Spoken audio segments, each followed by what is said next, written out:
El territori, on es configura un determinat sistema productiu, és també una condició per a organitzar de manera eficaç la formació professional. Com l'organitzem els valencians? Es fundamental tener en cuenta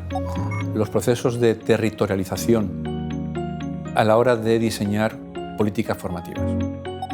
Sin duda alguna, la formación profesional valenciana debe atender una serie de necesidades específicas de cada uno de nuestros territorios,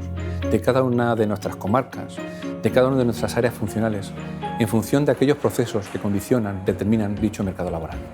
No es lo mismo, por ejemplo, los procesos detectados en el área metropolitana y en la primera y segunda corona metropolitana que los procesos que se derivan de la despoblación del interior. Les inversions que fa la Generalitat Valenciana en matèria de formació professional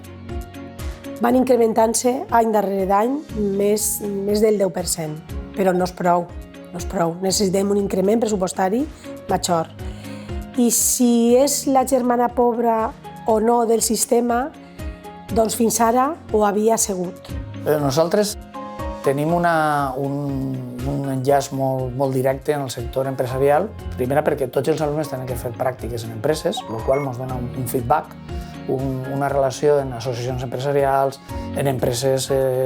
distingides en cada sector, que ens van dia a dia o any a any ens van dient quines novetats van introduint-se en aquest sector en quant a recursos, materials, equipaments, i encara que el currículum es manté, intentem adaptar-lo i actualitzar-lo any rere any per a que no es quede desfasat i les empreses ens aprofitem d'aquesta informació i ells dels recursos que al final van a parar a les seues empreses.